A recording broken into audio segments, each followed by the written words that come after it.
De noviembre, el municipio de Fundación, en el Magdalena, la comunidad del barrio Los Rosales denunció su inconformidad por diferentes aspectos relacionados con las viviendas gratis entregadas por el Gobierno Nacional el pasado 13 de junio del presente año. Es preocupante el estado de equipamiento en el que fueron entregadas dichas viviendas. Los recibos de servicios públicos, como el de la luz, llegan por valor de 320.000 y 350.000 pesos emitidos por la empresa Electricaribe, correspondiente a un periodo de 24 días del mes. Esta cifra resulta bastante preocupante y conlleva que sea imposible el pago por parte de la comunidad, teniendo en cuenta las condiciones socioeconómicas de los que allí habitan.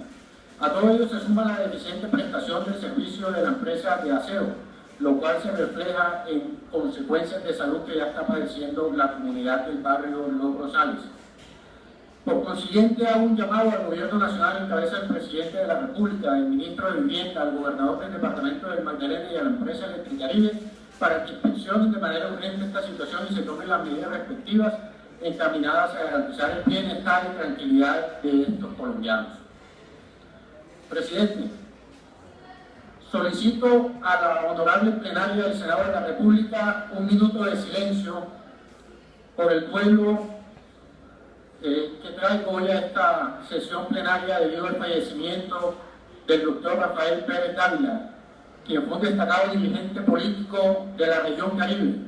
Fungió como gobernador del departamento del Magdalena, embajador de Colombia en Ecuador,